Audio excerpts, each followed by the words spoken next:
नमस्कार दोस्तों, मैं हृदयेश मिश्रा आप सभी का स्वागत करता हूं आपके अपने चैनल यानी कि HRD IAS पर। कैसे हैं आप सभी लोग? आई होप आप सभी लोग अच्छे होंगे और अपनी पढ़ाई को बहुत ही बेहतर ढंग से कर रहे होंगे। और यदि नहीं कर रहे हैं तो करना स्टार्ट कर दीजिए, क्योंकि अगर आप नहीं कर रहे हैं तो ये समझ लीजिए अपने समय का क्या कर रहे हैं, आप बहुत ज़्यादा उसको वेस्टेज कर रहे हैं उसका, है ना।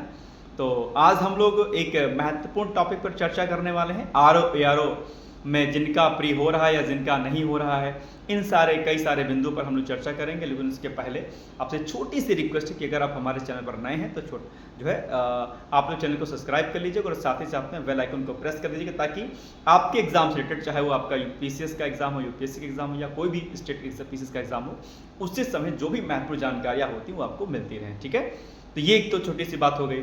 अच्छा, RO को लेकर के बहुत सारी शंकाएं आपके मन में है। सर प्री नहीं हो रहा है तो क्या करें, सर इतने मार्क्स हो रहे हैं, सर क्या करें, सर क्या ना करें। एक बहुत बड़ी जो है कॉन्ट्रडिक्शन ना, एक बहुत बड़ा द्वंद्व जिसको हम कहते हैं इन हिंदी, वो आपके मन में चल रहा होगा। एक बहुत उथल पुथल, और एक ऐसी उथल पुथल जिसका समाधान एक्चुअली में किसी के पास नहीं है। ठीक है, समाधान के लिए अगर मैं आपसे कुछ कहता हूं, अगर आप मुझे कुछ मानते हैं तो शायद आप मेरी बातों को मान के आगे चलेंगे। लेकिन आज मैं आपसे कुछ बातें कहने वाला हूं, अगर आपको लगता है कि मेरी बातें सही हैं तो उस पर काम कीजिएगा। आपको लगता है कि अभी भी दुविधा कुछ बाकी है तो सीधा आपको एक फ़ोन नंबर घुमाना है। उस फ़ोन नंबर का नंबर क्या है 860444092001। ये मेरा कॉन्टैक्ट नंबर है और ये नंबर मेरा डिस्क्रिप्शन बॉक्स में भी मेंशन है। आप यहाँ से पिक करके नंबर या नोट करके नंबर 860444092001, इस पर आप मुझसे बात कर लीजिएगा, व्हाट्सअप कर लीजिएगा, कोई झिझक होगी तो। ठीक है, लेकिन टेंशन फ्री होकर कॉल कर सकते हैं, बिना बिंदास करके। टेलीग्राम का जो है हमारे चैनल का लिंक भी दिया गया डिस्क्रिप्शन बॉक्स में, तो आप उसको भी ज्वाइन कर सकते हैं। वहाँ पर भी बहुत सारी अपडेट आपको मिलती रहती है लगातार मेरे द्वारा। एक बात, अब बात कर लेते हैं कि ठीक है सर, चलिए RO में तो चीज़ें गड़बड़ हो रही हैं, सर क्या किया जाए, कैसे ना किया जाए। देखो, कट ऑफ को लेकर के मैं आपको जेन्युइन बताऊं एक बात, कि एक्चुअली में ना किसी के पास एग्जैक्ट आंसर है नहीं। हालांकि जिस दिन पेपर आप लोग देख के आए थे उसके शाम को ही मैंने एक वीडियो बनाया था और मैंने कहा था कि अगर आप 124-25 से प्लस अगर आप मेल जनरल कैटेगरी में आते हैं तो आपको मेंस की तैयारी करनी चाहिए। वो अलग मैटर था कि 5 क्वेश्चन 6 क्वेश्चन आयोग हटा रहा है तो उसमें जोड़ेगा कि घटाएगा कि सबको देगा नहीं देगा, वो एक आयोग की अपनी रिस्पॉन्सिबिलिटी है। हालांकि आप सभी लोगों ने आपत्ति दर्ज कराई है तो निश्चित तौर पर उसका प्रतिफल तो आपको मिलेगा, लेकिन आयोग क्या करेगा ये एक्चुअली में आपको नहीं पता है, ना मुझे पता है। ये खेल एक्चुअली में हर साल होता रहता है कुछ ना कुछ, जो है मतलब ये एक बड़ा क्वेश्चन मार्क भी है अपने आप में कि भाई आयोग ऐसे कैसे प्रश्न बनाता है कि जहां लगातार ऐसे जो है प्रश्न जो है इस प्रकार के डिस्प्यूटेड टाइप के दिखा देते हैं। लेकिन चूंकि आयोग है, आप उस पर कुछ कर नहीं सकते हैं। संवैधानिक कॉन्स्टिट्यूशनल बॉडी है अपने आप में, आप केस करेंगे तो भी कुछ ना कुछ करके आयोग जीत जाएगा, है ना। ठीक है, हम उस पर कोई टिक्का टिप्पणी भी नहीं कर रहे हैं और हमें करने का अधिकार भी नहीं है। ठीक है, तो आपने एक्चुअली में जितने क्वेश्चन सही किए हैं आप उस पर विश्वास करिए। मैं कहता हूं कि अगर आप जनरल फीमेल में हैं, मेरी बात को ध्यान सुनिएगा, जनरल फीमेल में अगर आप हैं और 116 प्लस अगर आप हैं, आपको मुख्य परीक्षा की तैयारी करनी चाहिए इस भाव से कि मेरा होगा तो ठीक है, नहीं होगा तो मेरी तैयारी आगे के एग्जाम के लिए हो जाएगी। आप अगर अभी मन में संशय रखने की चलेंगी या चलेंगे, जनरल फीमेल की बात मैं कर रहा हूं, 116 प्लस हैं तो आपको मुख्य परीक्षा की तैयारी करनी चाहिए। अगर आप जनरल मेल हैं तो 124 प्लस अगर आप हैं तो आपको तैयारी करनी चाहिए एनी हाउ। ठीक है, ये बात अपने दिल और दिमाग में क्या कर लीजिए, फिट कर लीजिएगा। बाकी आपकी किस्मत और बाकी आपकी जो है आयोग की अपनी इच्छा, क्योंकि बहुत जगहों पर क्या होता है कि आपके जो कर्म होते हैं वो कहीं ना कहीं आपके लाइफ में रिस्पॉन्सिबल हो जाते हैं। तो हताश मत होइए। तो एक जो द्वंद्व ये है कि भाई क्या करें, ऐसा करें। अब मैंने जनरल मेल और जनरल फीमेल की बता दी मैंने। अब इसी के अकॉर्डिंग क्या करिएगा, अगर आप SC ST फीमेल हैं, अगर आप जो है हैंडीकैप में आते हैं तो आप उसी के अकॉर्डिंग क्या करिए, 2 4 6 10 12 क्वेश्चन अपना लेस करते हुए चलिए। जैसे अगर SC हैं, SC फीमेल है तो आप लेस कर लीजिए, आप SC कैटेगरी मेल में हैं तो आप उससे 10 12 क्वेश्चन लेस कर दीजिए। तो इसी के अकॉर्डिंग आप माइनस करते हुए चले जाइए। कट ऑफ कोई कह रहा है सर 130 प्लस जाएगा, कोई कहता है 130 प्लस जाएगा, जाने को जा भी सकता है, नो डाउट, क्योंकि 130 128 वाले आंकड़ा ठीक ठाक लेवल का है। लेकिन एग्जैक्ट हमारे पास नहीं पता है कि एक्चुअली में है क्या। इसके अलावा मैं आपको एक बात बहुत महत्वपूर्ण बताऊं, बहुत सारे जो लोग कहते हैं सर मेरा 130 प्लस है, ये है वो है, जब उनका रिजल्ट आता है ना तो जो कहते हैं 130 है उनका 122 120 पे सिमट जाता है जब रिजल्ट एक्चुअली में आता है तो। ठीक है, बहुत सारे ऐसे अभ्यर्थी होंगे जो अपने क्वेश्चन को माइनस मार्क नहीं कर पाएंगे। 1/3 नेगेटिव मार्किंग है ना, यानी कि 0.33 कटेगा आपका, वो अपने एक्चुअल नंबर से उसको माइनस नहीं कर पाएंगे तो उनको लगता है नहीं नहीं इतना सही है मेरा। तो ऐसे भी बहुत सारे अभ्यर्थी हैं ठीक है, जिनको ये नहीं पता था कि प्री में नेगेटिव मार्किंग होगा कि नहीं होगा, मेंस का सिलेबस क्या होगा, जिन्हें ये नहीं पता है, मैं कैसे अनुमान लगा लूं कि उनका 130 प्लस सही होगा। ये बड़ा, मैं किसी पर क्वेश्चन मार्क नहीं लगा रहा हूं, लेकिन ये एक समस्या के रूप में है सामने। तो मुझे तो नहीं लगता कि इतनी बहुत कट ऑफ जाने वाली है, हालांकि जाने को जा सकती है। अच्छा एक बात और, एआरओ की जो कट ऑफ है वो ठीक ठाक रहने वाली है। जैसे हर साल क्या होता था कि एआरओ कट ऑफ कम जाती, काफी कम जाती थी, इस बार नहीं जाने वाली है, जिसका सबसे बड़ा रीजन ये है कि एक तो पेपर आसान था, एक बात, दूसरा रीजन जो है ओ लेवल के इक्विवेलेंट कई सारे डिग्रियां इस बार सरकार ने क्या कर दिया था, आयोग ने कर दिया था, मां ने कर दिया था। उसकी वजह से एडीसीए से लेकर के अलग अलग जो डिग्री धारक थे वो सब क्या हो गए थे, इसमें एलिजिबल हो गए थे। तो इसलिए इस बार हालांकि टेक्निकली देखा जाए तो एआरओ से कम रहेगी ड्राफ्ट, नो डाउट, लेकिन कट ऑफ हाई रहेगी, एआरओ के भी कम नहीं जाने वाली है, इस बात का भी आपको विशेष ध्यान देना है। अब एक दूसरे प्रकार के लोग हैं, वो किस प्रकार के लोग हैं, जो अपनी गलतियों की वजह से, किसी भी कारण की वजह से, जिसे कल एक फोन मेरे पास आया, बोले सर मेरे लगभग 132 क्वेश्चन सही हो रहे थे, एग्जैक्ट सही हो रहे थे, लेकिन उसके बाद मैंने क्या किया कि नेगेटिव, मैंने क्वेश्चन को अटेम्प्ट कर दिया, नेगेटिव चले गए और वो 132 से लेस होकर के 104 यानी कि 104 आ गए। अब मैं क्या करूं सर? अब वो जिस शख्स ने मुझे फोन किया था वो बहुत परेशान है, इतना परेशान है कि उसकी आने वाले जो भी एग्जाम में सब क्या हो गए, डिस्टर्ब हो गए। ये काम आपको नहीं करना है। एक्चुअली में कंपटीशन यही है कि आप कितनी धैर्यता के साथ एग्जाम देते हैं। और जैसे कल एक महोदय का फोन आया मेरे पास, ऐसे बहुत सारे अभ्यर्थी जिनके साथ ये ऐसा हुआ होगा। एक्चुअली में कंपटीशन इसी को कहते हैं। नेगेटिव मार्किंग होने का मतलब क्या है? एक्चुअली में मैंने आपको बार बार समझाया था कि पेपर 3 राउंड में आपको करना है। याद आ रहा है, नहीं याद आ रहा है? मैंने कहा था कि पहले राउंड में उन प्रश्नों को करिएगा जिनमें आप 100% हैं कि हाँ भाई यही सही होगा, फिर उनको काउंट कर लीजिए। हो सकता है कि पहले ही राउंड में आप 130 प्लस का आंकड़ा छू गए हो, तो आप सेकंड राउंड मत करिए, छोड़ दीजिए हमारा। आपको लगता है कि नहीं फर्स्ट राउंड में आपके 120 ही सही हो रहे थे, 100 ही सही हो रहे थे, अभी आप कट ऑफ में नहीं आ सकते हैं, तो आपको सेकंड राउंड करना चाहिए था कि भैया मैंने 130, आप याद कर लीजिए, मैंने 130 का आपको आंकड़ा दिया था। याद है कि नहीं याद है? मेरा पुराना वीडियो आप देख लीजिएगा। लेकिन दिक्कत क्या है कि आप चीजों को सही समझते नहीं है, ठीक है? तो सेकंड राउंड मैंने कहा था कि अगर सेकंड राउंड करने पर भी आपको लगता है, सेकंड राउंड में कौन प्रश्न करना है जिनमें आप 50-50 हैं कि भाई नहीं ए होगा या बी होगा, सी होगा या डी होगा, ए होगा या डी होगा, ऐसे प्रश्नों को सेकंड राउंड में करना चाहिए था। थर्ड राउंड में अगर आप सेकंड राउंड करने पर भी 130 का आंकड़ा नहीं छू रहा था, तो आपको थर्ड राउंड में फिर क्या करना था, एलिमिनेशन टेक्निक लगानी चाहिए थी, तुक्का मारना था एक दो करके, तो वो कर लेते आप, हो जाता। लेकिन आपने क्या काम किया, आप धड़ल्ले से सारे प्रश्नों को अटेम्प्ट करते हुए चले गए, और उसका खामियाजा क्या हुआ, वो सारे प्रश्न आपके किस में चले गए, नेगेटिव में चले गए। यही काम आपको पहले से करना चाहिए था। और ये काम कैसे होता, मॉक इंटरव्यू उससे होता, मॉक से होता, लेकिन आपने मॉक नहीं लगाया, आप बस पढ़ते गए। ये काम नहीं करना है आपको। आगामी जो परीक्षाएं हैं आपको उसमें ये काम नहीं करना है, अभी से अपने आप को सुधार लीजिए। तो बात कंक्लूजन क्या निकल के आई कि जिनका 124 प्लस है मेल जनरल में आप तैयारी कीजिए मेंस की, फीमेल में 116 प्लस है तो तैयारी कीजिए, और जिनका नहीं हो गया है वो बिना मतलब के हताश होने के बजाय आपके आगामी जो परीक्षाएं हैं, चाहे वो बात आपके पेट के एग्जाम की हो, चाहे बात आपके पीसीएस के एग्जाम की हो, या कोई एलटी जीआईसी का या बीईओ की वैकेंसी आने वाली, जैसे कुछ सारे अभ्यर्थी हैं जिन्होंने आरओ का एग्जाम दिया था और बीएड भी हैं, बीएड डिग्री धारक भी हैं, मैं उनसे कहूंगा कि चुपचाप से बिना कुछ जो है राग अलापे कि नहीं यार सर क्या हो गया सर ये हुए वो, ये सब कुछ नहीं करना, रोना नहीं है, हिम्मत बांधनी अपने अंदर, जज्बे को अपने आप को अंदर भीतर समेटना है। और बीईओ की वैकेंसी जिसको हम खंड शिक्षा अधिकारी के नाम से भी जानते हैं, आप क्या करिए उसकी तैयारी कर लीजिए। क्यों? क्योंकि बीईओ और आपका आरओ का सिलेबस लगभग क्या है, सिमिलर है। आपके सामने मौके बहुत हैं, एलटी का मौका है, जीएससी का मौका है, पेट का मौका है, पीसीएस का मौका है, बीओ का मौका है, बहुत सारे मौके हैं। आने वाले टाइम में फिर से पीजीटी की वैकेंसी फिर से आने वाली है। अगर आप एक सजग स्टूडेंट होंगे तो डेफिनेटली आप बहुत सारी चीजों को कर ले जाएंगे। अगर आप यूं ही हताश रहते हैं, परेशान रहते हैं, यूं ही भटक करके कुछ और कार्य में लग जाते हैं, तो फिर आप कुछ नहीं कर पाएंगे। निराशा को करिए साइड, क्योंकि कहा गया है कि न रहो न निराश करो मन को, कुछ काम करो कुछ नाम करो, जग में रहकर कुछ नाम करो। तो निराशा से कुछ नहीं होने वाला है। अपने भीतर एक सकारात्मक ऊर्जा को क्या करिए, जागृत करिए। और सफलता और असफलता इसी का नाम है, ठीक है? आप ये सोचते हैं कि आपने पहली बार एग्जाम दिया था आप सफल हो जाएंगे, नॉट पॉसिबल। इस लड़ाई में ना आपके आगे बहुत सारे लोग हैं। और एक लाइन मैं अक्सर कहता हूं आपसे, बड़ी ध्यानपूर्वक सुनिएगा। आप हो सकता है 1-2 बार से जो है लगे हुए हो एग्जाम देने में, नहीं प्रिपेयर हुआ हो आपका, हो सकता है, डेफिनेटली हो सकता है कि आपने पहला ही अटेम्प्ट सोचा हो कि यार इसी अटेम्प्ट में अपन को क्वालिफाई कर लेना है, लेकिन एक बात है नहीं कि आप इतना मेहनत करने के बाद भी नहीं हुए, फिर आप दोस्त अपनी किस्मत को देते हैं या दोस्त जो है आप भगवान को देते हैं, ईश्वर को देते हैं। मैं इसके पीछे एक चीज मैं आपको बताऊंगा जो कि अक्सर मैं आपसे कहता हूं कि फॉर एग्जांपल ये एक क्या है, स्टेयर्स है, ये फोन क्या है, एक स्टेयर्स है, राइट। अब ये एक स्टेयर्स है यानी कि क्या, सीढ़ी है। यहां आप खड़े हैं, ठीक है, मान के चलते हैं कि एक व्यक्ति यहां पे खड़ा है, ठीक है, मान के चलते हैं एक व्यक्ति को है यहां पे खड़ा है, मान के चलता हूं कि एक व्यक्ति यहां पे खड़ा है और आप कहां पर हो, ये ए नाम का व्यक्ति, बी नाम का, सी नाम का, और कुछ लोग ऑलरेडी ऊपर चढ़ रहे हैं। यहां पर क्या है, टॉप पे क्या है, इसकी सक्सेस है। मेरी बात को ध्यान सुनिएगा, यहां पर क्या टॉप में सक्सेस है, आप 1 2 3 करके ऐसे ऊपर चढ़ रहे हैं।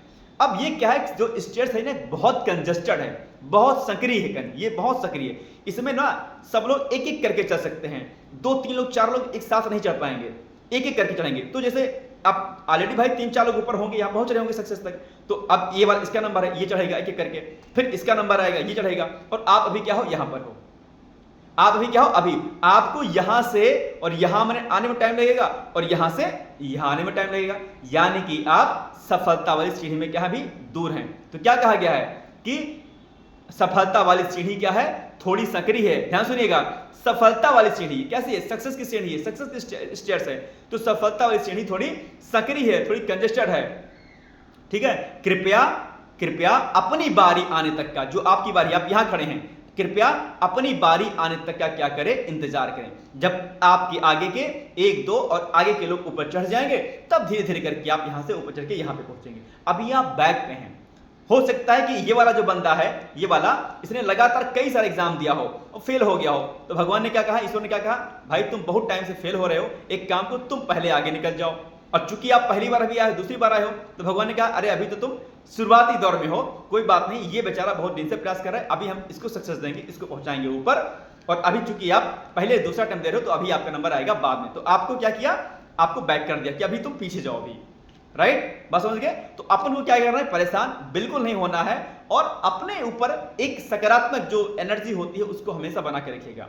Positivity and consistency is the key of success. इस बात को मैं हर दिन हर बार मैं दोहराता हूं। रात में 9:30 बजे मैं लाइव आता हूं इसी चैनल के माध्यम से, आप जानते हो कि यहाँ पर भी बहुत सारी बातें बताता रहता हूं। इसके अलावा डिकोड एग्जाम चैनल होगा है उसको भी आप जानते होंगे। डिकोड एग्जाम पर मेरी डेली मॉर्निंग में क्लास आती है करंट अफेयर्स की, वहां पर भी मैं आपको हर दिन मोटिवेट करता रहता हूं, हर दिन मैं आपको समझाता रहता हूं कि नहीं आपको ऐसे नहीं ऐसे काम करना है, ऐसे नहीं ऐसे काम करना है, आपको निरंतर पढ़ाई करनी है, आपको ऐसे पढ़ना है, आपको ऐसे करना है, आपको ये टॉपिक रेडी करनी है। इतनी सारी बातें आपको बताता हूं। आप फोन कॉल्स करते हैं, मेरा कोई शौक नहीं आपको बहुत लंबी देर तक बात करना, लेकिन हर एक बात मैं आपको समझाता हूं कि यार अपन को ना एक सकारात्मक ऊर्जा के साथ बढ़ना है। मैं अक्सर एक बात कहता हूं कि अगर घर से आप बाहर रहते हैं तो आप अपने गार्जियन स्वयं हैं।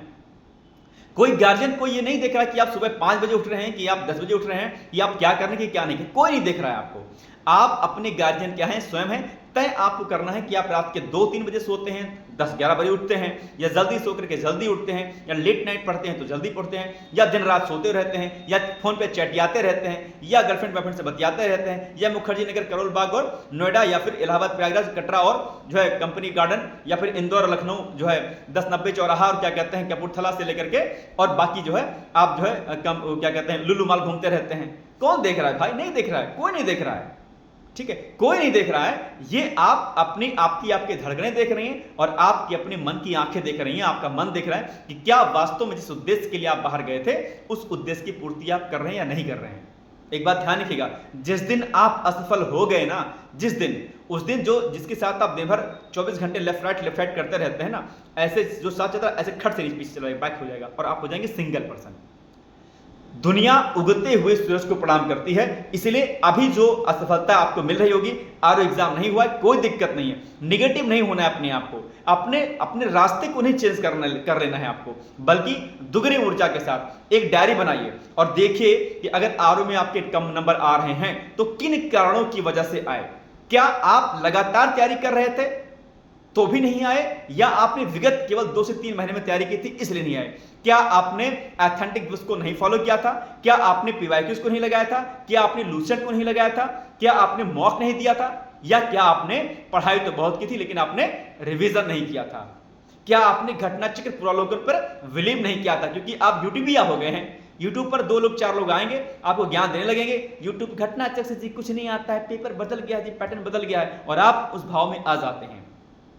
जो कार्य करना चाहिए। आप बहुत पढ़ते हैं, लेकिन बहुत पढ़ने के चक्कर में आप आसान चीजों को पढ़ना छोड़ देते हैं, यही गलती करते हैं, और यही गलती आपकी असफलता का सबसे बड़ा कारण बनती है। मैं फिर से आपसे कह रहा हूं कि आप पेपर के पैटर्न के अकॉर्डिंग चलिए। अगर आप पेपर के पैटर्न के अकॉर्डिंग चलते, आरओ का एग्जाम आपका नहीं रुकता। आरओ हमेशा से फैक्चुअल रहा है, हमेशा से फैक्चुअल रहा है। आप देख लीजिएगा, पीसीएस कॉन्सेप्चुअल प्लस फैक्चुअल दोनों रहेगा, आरओ बिल्कुल जबरदस्त तरीके से फैक्चुअल रहेगा।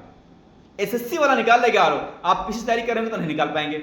मैं बहुत जिम्मेदारी पूर्वक इस बात को मैं आपसे कह रहा हूं, तो ये चीज थोड़ा सा ध्यान दीजिएगा। मैं लाइव 9:30 पर रहता था, मैंने बार बार कहा कि ये प्रश्न पढ़ो। कुछ लोगों ने कहा सर इतने आसान प्रश्न आते हैं क्या? उनको ये नहीं समझे कि जो सामने आपको बता रहे वो टीचर है। चेहरा देख करके उस लोग को तो सोचते होंगे अरे यार छोटा सा बच्चा पढ़ा रहा है यार। तो कई बार तो लोग मेरे फेस से थोड़ा सा वो हो जाते हैं यार, क्या कहते हैं कि अरे यार ऐसे कौन पढ़ा पाएगा, ऐसे कोई क्या पढ़ाते होंगे। चेहरा भाई जितनी आपकी उम्र होगी उससे ज्यादा मेरी उम्र है, ठीक है, वो बात अलग है कि चमक रहा हूं तो अलग बात है, ठीक है, लेकिन एक्सपीरियंस अलग अलग। बड़ी से बड़ी कोचिंगों में काम कर चुका हूं, वर्क कर चुका हूं, इस फील्ड का एक लंबा अनुभव रहा है। उस अनुभव के आधार पर मैं कह रहा हूं कि आपको निराश नहीं होना, और आगे जो एग्जाम्स आपके लगने वाले हैं उन पर आपको फोकस करना है, ठीक है। बाकी कोई दिक्कत नहीं है, कोई टेंशन होगा सीधे मैंने जैसा कि मैंने कहा कि 8604409201 पर सीधे कॉल कर लेना, मैसेज कर लेना। और आगे के लिए अगर मेंस की तैयारी करनी है तो डेफिनेटली कीजिए। मुख्य परीक्षा आरओ की तैयारी करने पर कोई भी नुकसान नहीं होने वाला है, ये बात आप तय मान लीजिएगा, ठीक है। जीएस सभी एग्जाम में आएगा, हिंदी सभी एग्जाम में आती है, निबंध तैयारी करेंगे तो आपकी आगामी पीसीएस और बाकी बीओ के एग्जाम में आएगा, तो नुकसान तो आपका है नहीं। और वैसे भी 2026 में नई वैकेंसी चूंकि आने वाली है तो आपके लिए तो बेनिफिशियल रहेगा। और अगर आप अभी से ये सोचते हैं कि मेंस नहीं करेंगे हम, अगले साल फिर से आप इसी स्थिति में रहेंगे जिस स्थिति में आज आप हैं, क्योंकि अगर आप मेंस के साथ प्री की तैयारी नहीं करेंगे तो कंपटीशन आपका नहीं निकलने वाला है। ये लिख करके आप लिख लीजिए कि सोच लीजिए कि हृदय सर ने ये बात मुझसे कही थी, ठीक है। तो ये हृदय मिश्रा का आपसे जो है वादा भी है कि मैं आपके साथ हूं, सपोर्ट में हूं। और आप मेल हो फीमेल हो, मैं जानता हूं कि आपने बहुत मेहनत की थी, लेकिन इसके बावजूद भी कई बार किस्मत साथ नहीं देती है, कई बार हमारी अपनी गलतियां साथ नहीं देती। लेकिन इन सारी गलतियों से अपन को क्या करना है, सीखना है, और उन गलतियों को नोट डाउन करना है कि आखिर आपने कल क्या क्या गलती की थी। और सबसे बड़ी बात यह है कि आपकी अंतरात्मा जानती होगी कि आपने वास्तव मेहनत कितनी की है। आपसे बेहतर कोई नहीं जानता होगा। आपके सामने किताब खुली थी तो यहाँ पे हेडफोन लगा हुआ था, ईयरबड्स लगा था, कॉल चली थी, बतिया रहे थे आप, या साथ साथ में चैटिया रहे थे आप, या फिर गए थे कोचिंग लाइब्रेरी करने लेकिन चले गए मूवी देखने, चाय पीने लगे तो 1 घंटा आपने चाय की सिप मार दी, पता चला कि 10 90 चौराहा घूमने चले गए, पता चला कि कंपनी गार्डन में चले गए तो पार्क में बैठे रह गए, पता चला कहीं संगम घूमने चले गए, पता चला कि करोबा लगा और सीपी चले गए, वहां पर कहीं चले गए, कहीं पता चला कि गुड़गांव चले गए, पब में घूमने चले गए। ये आप वास्तव में जानते होंगे कि जिस उद्देश्य के लिए आप घर से बाहर गए थे, क्या उस उद्देश्य की पूर्ति के लिए आपने वास्तव मेहनत की थी? अगर जवाब आपका आता है कि वास्तव मेहनत आपने नहीं की थी, इसका मतलब आपने गलती की थी और उस गलती को आपको सुधारने का इस बार मौका चाहिए, और गलती को स्वीकार करके उस पर काम करना एक अच्छे इंसान की क्या होती है, एक अच्छे परीक्षार्थी की निशानी होती है। अगर जवाब आया कि क्या कहते हैं, हाँ आपने मेहनत अच्छे से की थी, ईमानदारी पूर्वक की थी, तो इसका मतलब ये हुआ कि शायद आपकी जो है, जो मैंने पहली बात कहा था ना कि सफलता की सीढ़ी थोड़ी सकरी है, सभी लोग साथ में नहीं चढ़ सकते हैं, शायद ईश्वर चाहता कि अभी थोड़ा सा आपको और संघर्ष करना है। उस संघर्ष से आपको हारना नहीं है, उस संघर्ष को चुनौती के रूप में लेना है, और उस चुनौती को तब तक लेना है जब तक कि आपका लिस्ट में नाम ना आ जाए, चाहे बात समीक्षा अधिकारी की हो, चाहे बात एसडीएम पीसीएस की थ्रू हो, या बात आईएएस में यूपीएससी 3 के थ्रू जो है आईएएस ऑफिसर बनने की हो। चुनौती को सहर्ष स्वीकार करना है आपको और उस पर काम करना है। जिस दिन आपकी कलम चलना शुरू हो जाएगी, उस दिन आप जो चीजों को हैंडल करना शुरू कर देंगे अच्छे से। और एक बात, सबसे महत्वपूर्ण बात, जो आप लोग हमेशा पीडीएफ करते रहते हो, ये नोट्स मिल जाए सर, ये पीडीएफ मिल जाए, इससे प्लीज आप जो है बाहर आ जाइए। इसको हम बोलता हूँ स्पून फीडिंग कीजिएगा ना, कभी नहीं चल पाइएगा। एक बच्चा जो होता है ना, अगर एक छोटे से बच्चे को पिता या उसकी मां ना चलाना सिखाए, हमेशा उसको गोद में लिए रहें, हमेशा उसको चम्मच से खाना खिलाते रहें, कभी यह ना कहें कि बेटा तुम अपने हाथ से खाना खाओ, अगर ये स्थिति रहे, वो बच्चा कभी जीवन में चल नहीं सकता है। ध्यान सुनिएगा, किसी को इतना लाड़ प्यार दिया जाए, अरे नहीं नहीं तुम क्यों खाओगे, मैं तुमको चम्मच से खाना खिलाऊंगी, सोने की चम्मच से खाना खिलाऊंगी। पिता के नहीं यार तुम माँ की गोद में हो, तुम मेरे गोद में हो, तुम नहीं चलोगे, तुम मेरे पैर तुम्हारे गंदे हो जाएंगे। बड़े आजकल बैक्टीरियाज और वायरसेस आ गए हैं, आजकल तो ऐसे ही प्रचार प्रसार बहुत होता है ना। बच्चे बड़े सेंसिटिव हो गए, माता पिता बड़े सेंसिटिव हो गए हैं आजकल, है ना। तो वो बच्चा चल नहीं पाएगा, इतना प्यार नहीं, इतनी स्पून फीडिंग नहीं करनी है।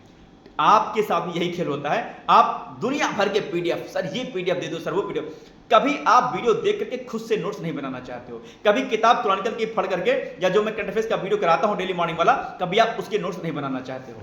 आप चाहते हो कि सर बस एकदम पीडीएफ मिल जाए, बस पीडीएफ आप देख कर राजा बन जाओ। अभी करंट अफेयर्स का मैं वीडियो करा रहा हूं, महज 300-400 विद्यार्थी इसको देख रहे हैं। इतने सारे अभ्यर्थी हैं, 11 लाख फॉर्म भरे गए थे। मैं कहता हूं कम से कम यार 1000-2000 तो हो जाओ। नहीं, क्यों? क्योंकि आप कांस्टेंट हो गए, आप चुप हो गए, रुक गए, आप अपने कदम को आपने रोक लिया। अब जब एग्जाम आएगा तब बस खड़बड़ हाथ पांव फूलने लगे, सर ये किताब, सर वो किताब, सर ये पढ़ लूं, सर वो पढ़ लूं, सर या नोट, सर वो नोट, सर प्लीज वाला भी नोट दे दीजिए, सर वो सेंसस नहीं कराया, सर वो बजट नहीं कराया आपने, सर वो छूट गया है, सर प्लीज वो करा दीजिए, सर अभी कहां से करूं। ये जो स्थिति आपकी होती है इसीलिए होती है क्योंकि आप आज से पढ़ाई नहीं करते हो, और यही गलती आप निरंतर करते चले जाते हो। आज आप मेरी बात सुन रहे होगे, आपको जबरदस्त मोटिवेशन आएगा, कल से आप फिर ढाक के पास हो जाओगे, कल फिर से आप उसी रम में रम जाओगे। ध्यान रखना, जब तक संकल्प नहीं लोगे, जब तक दृढ़ प्रतिज्ञ नहीं होगे अपने लक्ष्य के प्रति, आपको सफलता मिल पाना इस समय में बहुत मुश्किल भरा काम है। इसलिए अखंड प्रचंड पुरुषार्थ, क्या विकल्प रहित संकल्प, नो ऑप्शंस। आरओ मतलब आरओ, पीसीएस मतलब पीसीएस, आईएएस मतलब आईएएस, या जो भी एग्जाम की तैयारी करेंगे उसका मतलब सिर्फ उतना। तो यानी कि विकल्प रहित संकल्प, कोई ऑप्शन नहीं, विकल्प रहित संकल्प और अखंड प्रचंड पुरुषार्थ यानी कि जबरदस्त मेहनत, यही सफलता का सूत्र है। सकारात्मक रहिए, लगातार पढ़ते रहिए, और जो भी गलती की है आज से, मैं फिर से कह रहा हूं, उन गलतियों को सुधारिए। और बॉर्डर लाइन पर अगर आप आरओ के हैं तो आप मेंस की तैयारी करिए। ये मत सोचिए कि आपका हो रहा है या नहीं हो रहा है। हो रहा है तो भी मेंस की तैयारी कीजिए, नहीं हो रहा है तो भी तैयारी कीजिए, क्योंकि अगले बार वैकेंसी फिर से आ रही है, फिर से आपको जो है तैयारी अच्छे से करनी पड़ेगी। इसीलिए मैं आपसे उम्मीद करता हूं कि सारे दुख दर्द को भूल करके, सारा रोना गाना एक साइड कर करके, अपनी गलतियों को स्वीकार करते हुए, किसी पर दोषारोपण ना करते हुए, अपने अंतरात्मा से पूछते हुए कि क्या वास्तव मैंने गलती की थी या नहीं की है, क्या वास्तव मैंने विगत एक साल में लगातार 4 घंटे 5 घंटे पढ़ाई की है कि नहीं है। आप अपने मन से सोचिए कि विगत एक साल में आपने कितने घंटे की पढ़ाई डेली की है। आपको जवाब स्वयं मिल जाएगा। आईने के सामने जाइए और अपने से पूछिए कि क्या आपने एक साल लगातार आपने 5 घंटे की स्टडी की है। बहुत रेयर बंदा होगा जो कहेगा सर हाँ, एक साल में लगातार 5 घंटे 6 घंटे पढ़ाई की है। 98% स्टूडेंट मुझे मिलेंगे जो कहेंगे सर मैंने नहीं की है मेहनत। अगर नहीं की होगी इसीलिए आपका सक्सेस आपको नहीं मिल पा रही है, ये बात ध्यान रखिएगा। तो आज जाइए, मुस्कुराइए, अपने से सवाल पूछिए और उत्तर लीजिए, अपने कॉपी में लिखिए, उन कमियों को इंगित कीजिए और कल से दृढ़ प्रतिज्ञ होकर के तैयारी करना शुरू कीजिए। बाकी मेरा पूरा सपोर्ट है, मेरा पूरा साथ है, मैं हमेशा आपके साथ रहूंगा। कहीं कोई दिक्कत होती है, कुछ प्रॉब्लम होती है, निसंकोच होकर मेरी बातों को जो है आप लोग बुरा मत मानिए कोई बात अगर मैं कहता हूँ। और बाकी शादी वादी का देखो लोड मत लिया करो आप लोग। मैं जानता हूँ फीमेल्स को तो यह लोड बहुत ज़्यादा रहता है। कई सारी महिलाएं जो शादीशुदा हैं वो लगातार मेहनत करती हैं, लड़ झगड़ के तैयारी करती हैं, पति पत्नी से, सास ससुर के लड़के तैयारी करती हैं। बहुत सारी कॉल्स मेरे पास ऐसे आती हैं जिन्होंने कहा कि सर मैं लड़के तैयारी कर रही हूँ। ये जमाना है जिसको हम आज संभ्रांत जो है समाज कहते हैं। महिलाएं आज भी अपनी शिक्षा के लिए लड़ रही हैं। आप सोचिए कि कितनी विडंबना है इस देश की कि महिलाएं आज भी अपनी शिक्षा के लिए, घूमना फिरना विदेश जाना तो अलग बात हो गई, सिर्फ अपनी शिक्षा के लिए महिलाएं आज अपने ही घर वालों से, अपने घर वालों से, अपने हस्बैंड से, अपने सास ससुर से लड़ रही हैं, अपने पिता से लड़ रही हैं। पिता ही सबसे बड़ा दुश्मन हो जा रहा है आजकल तो लड़कियों का। मतलब इन्हें शादी तुम करो, अपने बाद में पढ़ाई करना, तुम्हारा हस्बैंड पढ़ाई कर लेगा। अरे आज जब आप पिता होकर के, माँ होकर के अपनी बच्ची को नहीं पढ़ने दे रहे हो तो क्या गारंटी कि हस्बैंड पढ़ा देगा भाई।